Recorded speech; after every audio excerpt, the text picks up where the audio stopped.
Adventure Time is without a doubt one of our generation's greatest cartoons. It's not afraid to explore uncomfortable ideas and teach us things we didn't think we needed to know. Amidst the lighthearted chaos, it finds a way to inspire us and help us learn about ourselves. From love and friendship to heartbreaking betrayal, Adventure Time has no shortage of any of this. This series showed an entire generation what it means to grow up, mess up, and then try again anyway. While rewatching the series, I found myself once again being taught about life. This show about swords and a talking dog did more than just entertain. It taught us how to trust, how to let go of the past, and what it feels like to lose a loved one. This is Adventure Time and how it shaped an entire generation. Act 1. No one can hear you. There's an episode that just feels like a bad dream. It feels like one we had as a kid but never forgot. It plays like a horror movie. Finn wakes up in a hospital bed. His legs are broken, the Candy Kingdom is empty, and Jake is acting all strange. He's built a trash hut and insists everyone is just hiding for a surprise birthday party, but it's been 6 months. Everyone is gone, stuck to the walls, forgotten, and the only person Finn should be able to count on, his brother, his best friend, is lost in denial. This isn't really about monsters or missing people. It's about what happens when someone you love doesn't notice you're hurting. It's about the silence that comes with being forgotten. When Jake tells Finn to stop asking questions, when he avoids the truth to protect himself, it mirrors something deeper. It's a fear that sits with a lot of us, the idea that maybe even with people around you can still be invisible. For Finn, it was even harder when you remember where he came from emotionally. He's just 12 years old, not developed and emotionally immature. His previous encounters put him in a situation where he had to move on, but he couldn't. Not yet. No one can hear you. As Finn's emotional isolation turned literal, he's been left behind, and now even Jake, his constant, is too lost in his own mind to save him. This represents something deeper. A few episodes prior, when Princess Bubblegum becomes younger, she gives Finn a chance, and it's beautiful, like a normal teenage romance. However, the moment she is returned to normal, she looks right past him. A kid has just had his heart broken by someone he loved unconditionally and has to deal with everyone around him disappearing. The one person he can count on, Jake, is not there to help him out. This episode represents being able to let go of the past, or the inability some of us have to do so. Act 2, The Hall of Egress. And then there's the Hall of Egress, maybe one of the most quietly brilliant episodes in the entire series. We find ourselves not really understanding what's going on. Even as the episode comes to an end, we don't really get it. But here's a summary of the episode. I'll unpack what I really think is going on here. Finn stumbles into a maze that can't be mapped. Every path leads him back. Every solution leads to failure. It's frustrating to watch, and that's the point. Eventually, he figures out that the only way out is to walk forward, blindfolded, eyes closed, no logic, no control, just faith. When he opens his eyes too soon, he's thrown back to the start again and again and again.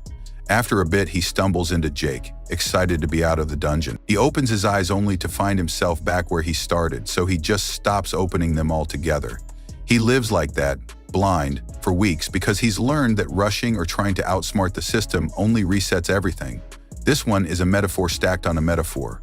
It's about growing up. It's about surrender, about how some doors only open when we stop forcing them to. It's also about how personal our struggles can be. To everyone else, the cave is just a patch of grass. Jake can't even see it. Only Finn knows what's happening.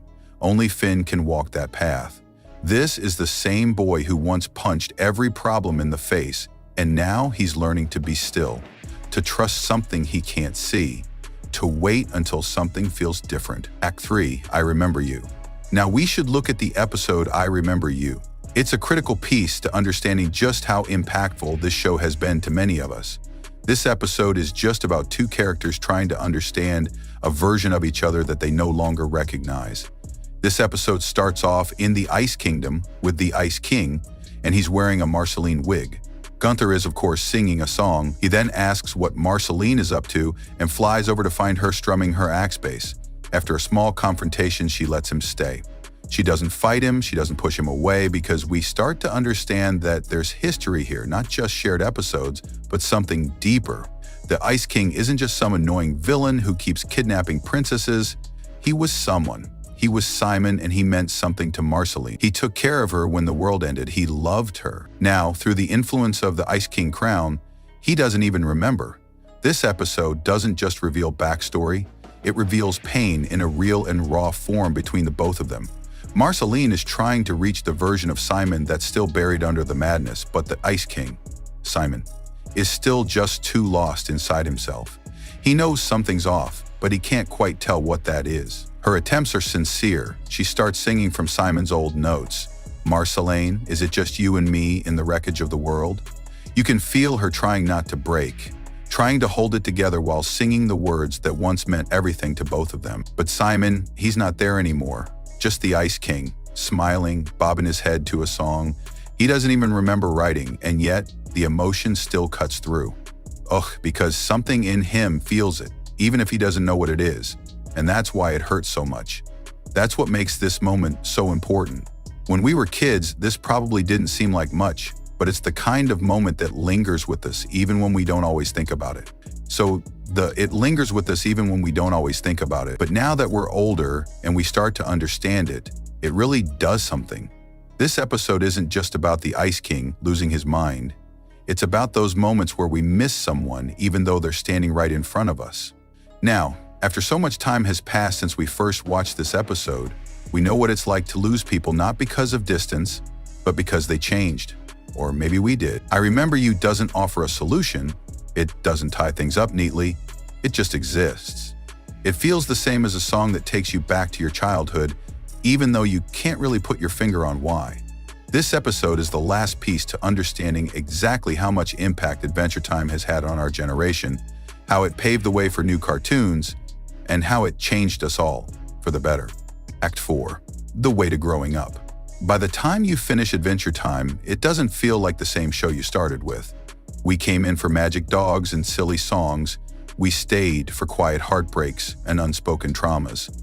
The world got bigger, the characters got older, and we grew up right alongside them. Finn isn't just a hero anymore. He's complicated, messy, hurt. He falls in and out of love, he gets angry, he tries to fix people who don't want to be fixed, and at one point he even loses his arm.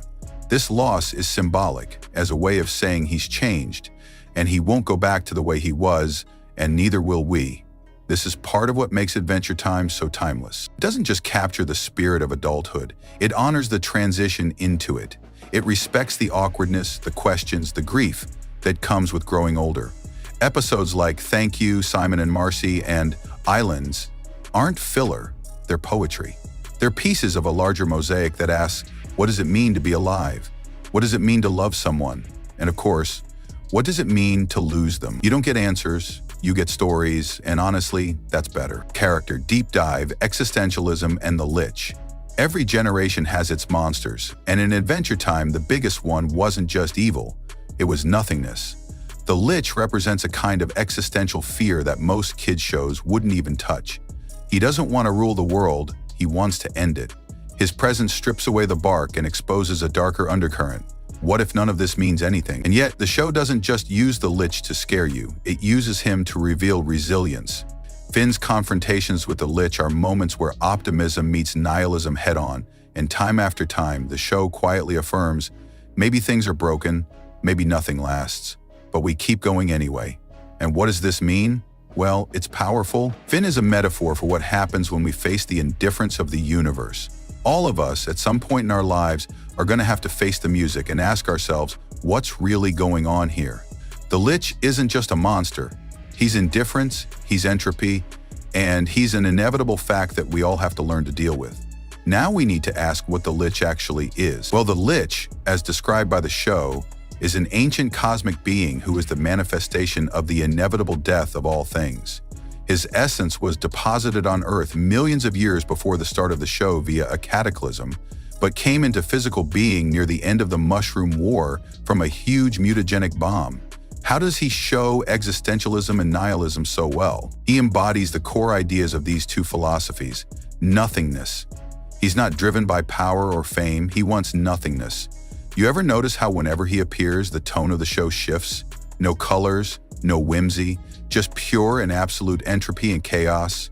His whispers are not just taunts, they are truths. It is the absolute ideas of philosophy at its rawest form.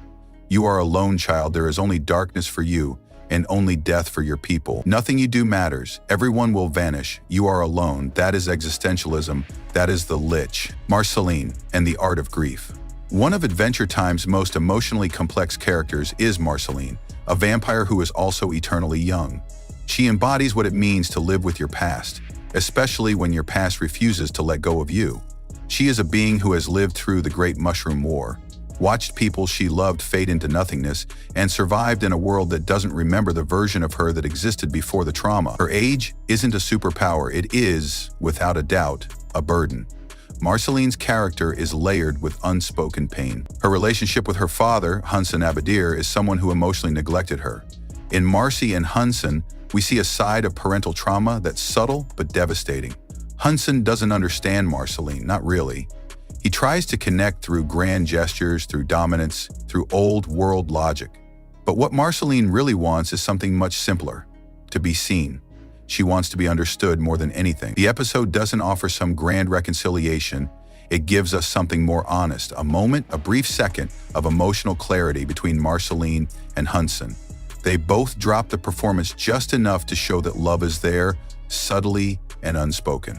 But the most powerful thread in Marceline's arc is her connection with Simon, the Ice King. Before he became the Ice King, Simon was her guardian during the apocalypse. He protected her and gave her stability in a collapsing world. But the crown that gave Simon his powers slowly consumed him. It turned him into someone else, and Marceline was forced to watch the person who saved her disappear into madness. You see where I'm going. Here, once again, the show wants to show us how to let go. This loss isn't tragic, it's ongoing because Simon doesn't die. He's still there, just emotionally gone. The grief Marceline feels is for someone who still stands in front of her but can't remember who he is. It's one of the rawest portrayals of degenerative illness, memory loss, or addiction you'll ever find in a cartoon.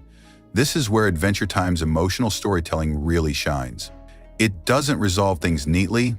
It doesn't heal every wound. It shows what it's like to live with unresolved pain, to carry love for someone who can no longer return it, to find strength not in closure but in moving on. Marceline is Adventure Time's portrayal of grief. Princess Bubblegum and control. Princess Bubblegum is one of the most fascinating contradictions in Adventure Time. She's royalty but also a scientist, a ruler but also a deeply flawed person. Her arc isn't about gaining power, it's about slowly learning how to let go of it again, letting go of the past. At first glance, she seems like the classic smart girl trope. Logical, calm, composed, the one with the answers, the planner, the builder. But the more time we spend with her, the more we realize something's off, something's tight. She's not just leading the Candy Kingdom, she's suffocating it with her need to control everything and everyone.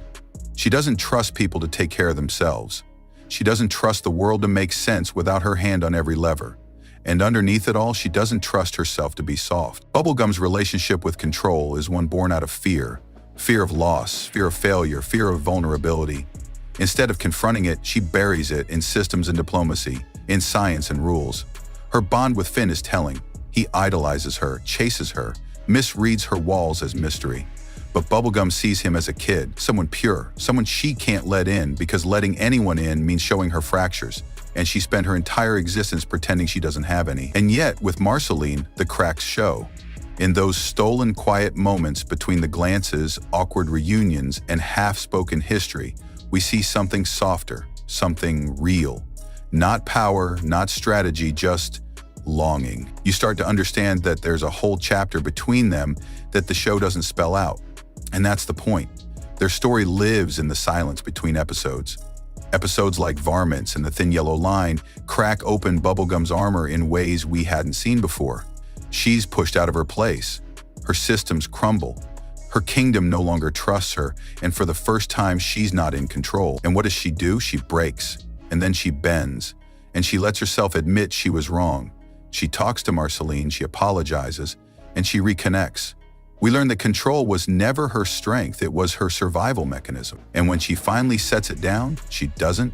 Princess Bubblegum is for every person who has ever tried to hold the world together with both hands while quietly falling apart inside. She's for the perfectionists, for the overachievers, the caretakers who don't know how to ask for care in return. Her journey isn't about becoming more powerful. It's about realizing she doesn't have to be. And maybe that's the real kind of strength the show wanted us to see all along. Finn's emotional evolution is one of the most powerful aspects of Adventure Time, and it's also the simplest. We watch Finn grow up, not off-screen, not in a time skip, but in real time, episode by episode, year by year. When the show begins, Finn is the classic hero archetype. He's brave, loyal, and bursting with energy. He wants to do good, he wants to save people, he wants things to be black and white, right and wrong. But what makes Adventure Time different is that it lets him fail over and over and over again. He gets rejected by Princess Bubblegum. He falls in love with Flame Princess and then ruins it.